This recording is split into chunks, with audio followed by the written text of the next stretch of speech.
안녕하십니까, 노병철입니다. 오랜만에 손자병법 강의를 시작합니다. 10,000명 구독자를 넘어서니까 또 많은 분들이 기대를 하시고 저한테 몇 가지 주문을 하셨습니다. 어떤 분은 손자병법을 엄청 좋아하시는데 모공편이 어렵답니다. 모공편이 제3모공편. 그래서 제가 제3모공편을 이번 시간에 아주 쉽고 재밌게 풀어드리겠습니다. 모공입니다. 손자병법은 13편으로 되어 있는데요. 세 번째 모공편인데요. 한문을 보면은 꾀모입니다. 꾀모. 그리고 공격한다는 거죠. 친다는 거죠. 우리가 전쟁을 할 때나 경쟁을 할 때 또 인간관계에 있어서 물리적으로 몸으로 부딪히면 좋지 않은 겁니다.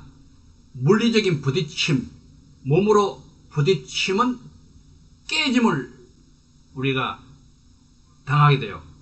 그래서 정말 잘 싸우는 사람은, 정말 지혜롭게 경쟁하는 사람은 물리적인 충돌을 피한다는 거예요.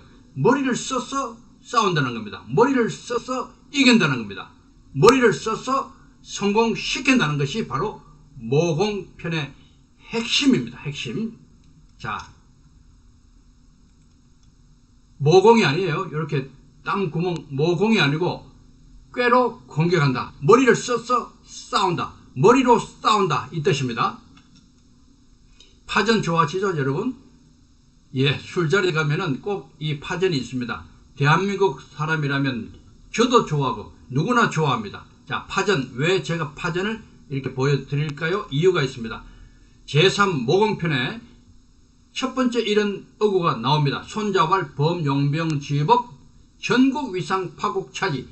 전과 파가 계속 대꾸를 이룹니다. 온전하게 나라를 유지하고 어떤 뜻을 이루면 그것이 가장 좋고, 나라가 깨지면서 어떤 뜻을 이루면 그것은 다합니다. 이런 얘기입니다. 다시 말해서 어떤 목적을 달성할 때, 전쟁을 하거나 비즈니스를 하거나 인간관계를 할 때도 어떤 깨짐, 다치고 아프고 누군가가 상처를 입고 어떤 원한이 생기고, 이건 좋지 않다는 거예요. 깨지지 않고도 온전한 상태를 유지하면서 뜻을 이루는 것, 이것을 모공은 요구하고 있습니다. 가장 중요한 핵심이죠. 그래서 전파지만은 계속 하다 보면은 전파, 네, 파전이 되죠. 파전. 그래서 여러분, 파전 드실 때는 반드시 명심하십시오. 아, 깨지면 안 되겠구나. 자, 상대를 깨면 나도 깨지는 거예요. 그렇잖아요.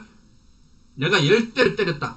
나는 한 대도 안 맞는다. 이건 불가능합니다. 현실에서 10대를 때리면 한 대는 맞아요. 그럼 나도 깨지는 거예요. 이해가 되셨죠? 그래서 가능하면 상대방도 온전하고 나도 온전한 상태로 서로의 뜻을 이루는 것, 가장 이상적이다, 이 말입니다.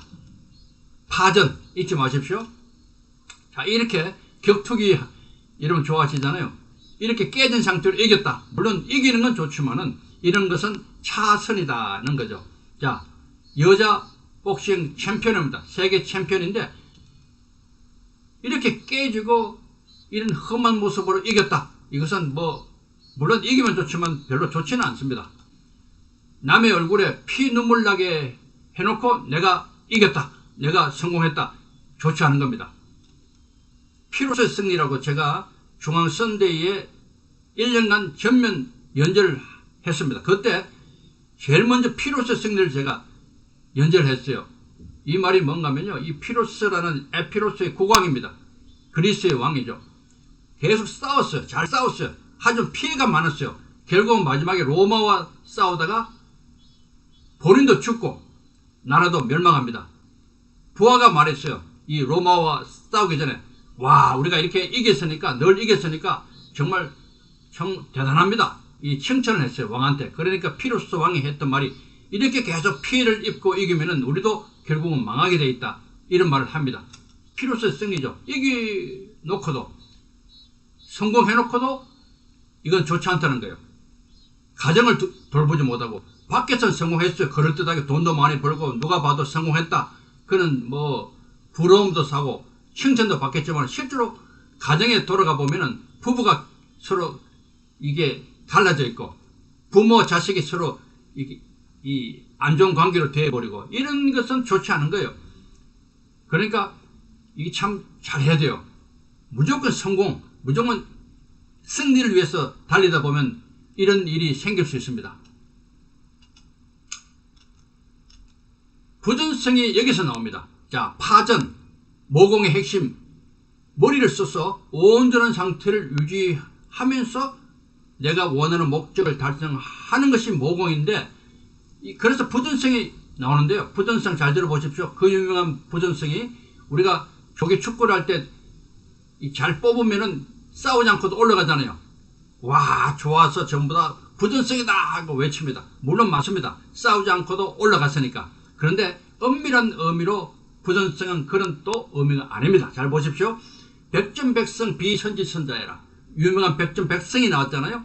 100번 싸워 100번 이기는 것이 가장 좋은 것이 아니다 라고 말하고 있어요. 여러분, 100번 싸워서 100번 이기면 좋잖아요. 그런데 좋지 않은 거예요. 왜냐하면 100번 싸워서 이기기는 이기지만은 나도 깨지는 거예요. 나도. 그렇잖아요. 100번 싸워서 다 이겼다고 해서 우리 부대, 우리 가정, 나 자신이 온전하게 아무것도 다치지 않고 아프지 않고 손해보지 않고 이길 수 있어요? 그럼 불가능합니다. 그래서 비록 100번 싸워서 100번 다 이긴다 하더라도 그것은 가장 좋은 것은 아니다. 이렇게 말하는 겁니다. 부전이 구린 지명 선지선자해라.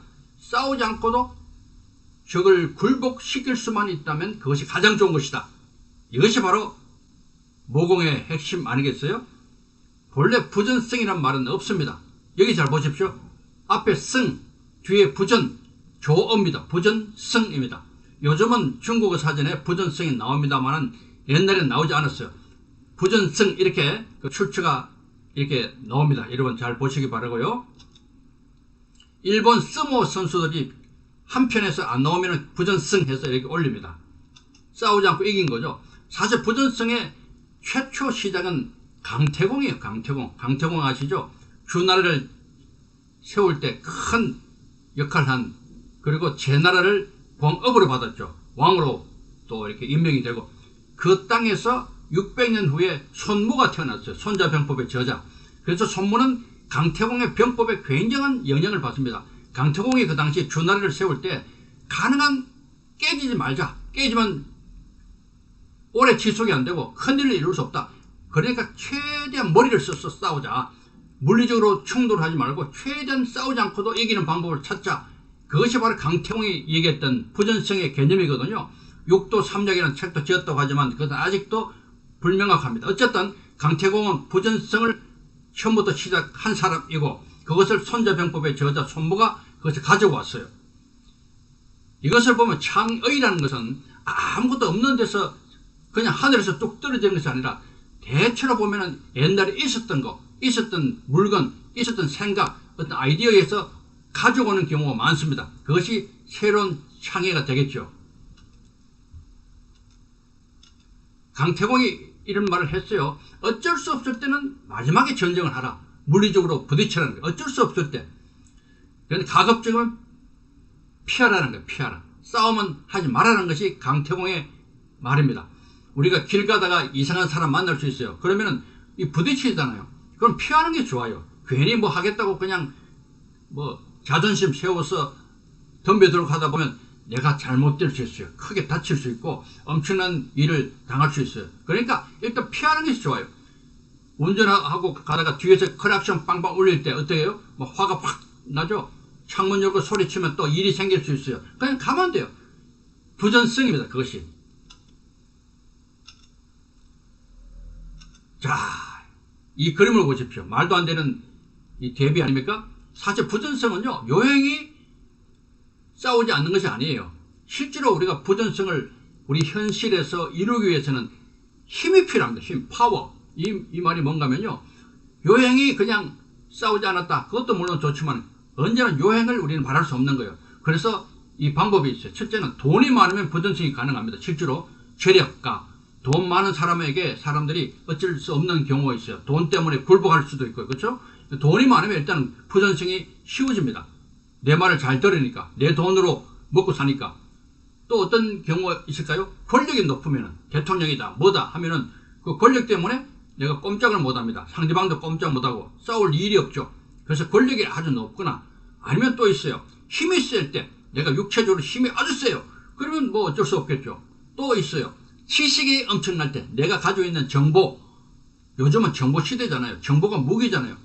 이 데이터, 이것을 누가 많이 갖고 있느냐가 이 성패를 좌우하잖아요. 그래서 지식을 많이 갖고 있는 사람, 정보를 많이 갖고 있는 사람에게는 또 이렇게 싸울 수 없어요. 그냥 지게 됩니다. 그 사람에게 그냥 갑니다. 싸우지 않고. 또 마지막 또 어떤 부전성이 있을까요? 바로 인격자가 되는 거예요. 인품이 훌륭할 때 그 사람하고 싸울 일이 없어요. 아, 저 사람 법이 없어도 사는 사람이야. 정말 인품이 훌륭한 분이야. 그러면 굳이 그 사람하고 싸울 일이 없잖아요. 그 인격이 출중해도 좋아요. 이렇게 부전성은 요행이 싸우지 않는 것이 아니라 돈이 많거나 권력이 높거나 또 힘이 세거나 지식이 많거나 정보가 많거나 또 뭐예요? 예, 인격이 훌륭하거나 뭐 이런 경우에 우리 현실에서 부전성이 가능합니다. 그래서 손자병법 제3모범편의 마지막 어구에 그 유명한 이 어구가 나옵니다. 여러분 다 아시죠? 지피지기 백전? 네. 백승이 아니죠? 이제 아시죠? 불태입니다. 적을 알고 나를 알면 100번 싸워도 위태하지 않답니다. 불태, 위태하지 않다. 우리가 백전백승이 되지 않은 이유를 알아야 돼요. 적을 알고 나를 안다고 해가지고 100번 싸워 100번 이길 수가 없어요. 적을 아는 것도 어려워요. 상대방을 아는 것도 어려워요. 경쟁자를 안다는 거 겉으로 보이는 것이 다가 아니거든요. 그래서 굉장히 어려운 겁니다. 현실적으로. 또 나를 아는 거, 내 상태, 내 회사, 기업, 내 부대를 잘 아는 거 이거 쉽지 않습니다. 나도 잘 몰라요. 어쨌든 안다고 치더라도 이건 정보에 불과합니다. 정보만 가지고 100번 싸워서 경쟁에서 이긴다. 이건 그 말 자체가 성립이 될 수가 없어요. 그래서 정보를 잘 알면은 적과 나를 잘 안다 치면은 위태하지는 않을 수 있어요. 100번 싸워도. 이해가 되시죠? 백전백승이 아닌 이유입니다. 지식은 항상 불완전하고 그 지식 가지고 항상 이길 수는 없다는 그런 것을 말하고 있어요. 그런데 모 방송에서 지피지기 백전백승이라고 이렇게 방송을 하고 있어요. 잘못된 거죠? 제가 KBS 원 아침마당 목요일 특강에도 나오고 많은 방송에 그동안 나왔는데 이런 거 보면 그냥 제가 좀 화가 잠깐 나요. 그래서 빨리 고치라 얘기하고 있어요. 우리 국민들이 잘못 알고 있잖아요. 지피지기 백전 불태입니다. 자, 이순신 장군은 손자병법에 정통했습니다. 그 당시 무과급제 시험에 무경 칠서가 있었어요. 그 안에 손자병법이 있거든요. 그래서 이순신의 모든 해전을 보면은 손자병법에 근거해 했다는 것을 제 책을 통해서도 제가 발표를 했죠. 제 책. 하늘을 꿰매고 해를 식히다. 제가 이순신 장군의 모든 해전을 손자병법으로 해석한 책이잖아요. 자, 난중일기 보면요. 이순신 장군이 지피지기 개념을 딱 2군데 넣어놨어요. 7년 일기 중에 딱 2군데 손자병법에 어구를 넣었는데 그 내용이 바로 이건데요. 지기지피 백전불태라고 적었어요. 나를 알고 적을 아는 것이 100번 싸워 위태하지 않다. 이런 말을 적었어요. 약간 이상하죠? 지피지기가 맞는데 지기지피라고 적었어요. 이순신 장군은. 그러면 2가지 해석이 가능해요. 이순신 장군이 손자병법을 잘 몰라서 그렇게 할 수도 있겠고 또 하나는 알면서도 적보다 내가 더 중요하니까 내 부대의 상황, 우리 판옥선, 화포, 화약, 또 부대원들 훈련 상태, 정신 상태가 더 중요하기 때문에 지기를 먼저 넣었다고도 저는 해석을 하게 됩니다. 자, 이건 뭐예요? 얼룩말 같기도 해요. 그런데 아니고요. 잘 보십시오. 예, 뱀입니다. 뱀. 징그럽죠. 자, 이렇게 대비하니까 금방 뱀이 나오죠. 잘 몰랐을 때는 전혀 모릅니다. 아니까 보이잖아요. 그래서 제가 지의 개념을 조금 더 설명하고 있어요. 알면 보이는 거예요. 지피지기, 지. 왜냐면 머리로 싸우려면, 꾀로 싸우려면 많이 알아야 되거든요. 그래서 모공의 마지막 어구가 그 유명한 지피지기입니다. 알아야지 꾀로, 머리로 싸울 수 있으니까. 모르면은 그 몸으로 부딪히고 물리적인 충돌밖에 못하니까. 이해가 됐죠? 그래서 많이 아는 것이 중요하다. 제대로 아는 것이 중요하다. 똑바로 아는 것이 중요하다 하는 것이 모공의 마지막 지피지기의 개념이에요. 어설프게 알면 안 되고 정확하게 똑바로 알아야 된다. 그것도 많이. 이것이 오늘날 말하면 AI 시대의 그런 정보 그런 레게 아니겠어요? 알면 보는 거예요. 알면. 모를 땐 안 보여있잖아요. 지혜의 개념이 그런 거예요. 자, 글자를 보십시오. 글자가 크고 뚜렷하잖아요. 아무리 커도 몰라요. 혹시 아시는 분 아세요? 그런데요, 아무리 작아도 치식이란 글자들이거든요. 다른 나라 말들. 우리가 아니까 비록 작지만 보이는 거예요. 이거 지혜의 개념이에요. 이해되시죠? 모르면 안 보이는 거예요. 아무리 커도 눈으로 보는 것만 보이는 게 아니잖아요. 뜻을 알아야지 아는 거거든요. 그래서 알면 보이는 거예요. 그래서 우리가 공부하는 거예요. AI 시대에 데이터가 이게 무기입니다. 데이터가 돈이고 돈. 알면 더 많은 기회가 열립니다. 그래서 여러분 AI 많이 공부하십시오. 실제로 활용도 많이 하시기 바라요. 앞으로의 모든 산업에서 데이터가 승자와 패자를 가릴 것이다. 맞죠? 여러분 지금 모공편을 제가 핵심 요약하고 있어요. 모공은 머리로 싸우는 거예요. 꾀로 싸우는 거예요. 물리적인 그냥 싸움이 아니고 육체적인 그런 싸움이 아니고 꾀로 싸워서 이기기 위해서는 많이 알아야 돼요. 많이 알아야 된다. 그걸 계속 강조하고 있어요. 그래서 AI 시대에 더 많은 지식을 얻기 위해서 노력을 해야 됩니다. 그것도 특히 AI 같은 챗 GPT나 이런 AI 같은 경우는요. 답은 많이 내요. 답은 금방 내지만 그것이 정확하지 않을 때가 많아요. 제가 많은 걸 경험해요. 정확하지 않습니다. 여러분 잘 아셔야 돼요. 그래서 우리가 더 많은 생각하고 더 많은 책을 보고 더 많은 강의 듣고 더 많은 그야말로 그 분야 고수들에 의해서 고수들에게 전문가들에게 많은 그 지식을 얻기 바라요. 배우기 바라요. 찾아가서 배우고 강의하면 가서 듣고 꼭 그렇게 하시기 바랍니다. 자, 정리합니다. 지피지기 100점 불태입니다. 부지피 이지기 일승일부. 적을 모르고 나를 알면 한 번 이기고 한 번 진다. 승률은 반이다. 그 뜻이죠. 부지피 부지기. 적도 모르고 나도 모르면 매전 필태다. 매번 싸울 때마다 반드시 위태하다. 이 말입니다. 그러니까 우리가 알기 위해서 정확하게 알기 위해서 상대도 알고 나도 알고 적도 알고 나도 알고 경쟁자도 알고 나도 알고 이런 모든 아는 것에 대해서 우리가 최대한 모든 걸 다 투자해야 돼요. 그것도 정확하게 알기 위해서. 그래서 모공은 이 아는 걸 기반으로 해서 머리로 꾀로 싸워서 승리한다. 그 말입니다. 깨지 않고 상대방을 깨지 않고 나도 깨지지 않고 온전한 전을 달성하는 그 방향으로 머리를 써서 가자. 이것이 모공의 핵심입니다. 네, 이렇게 시계 작전 모공 이 1편, 2편, 3편인데 오늘은 모공을 제가 핵심 요약을 해드렸습니다. 구독, 알림 부탁드리겠습니다. 감사합니다, 여러분.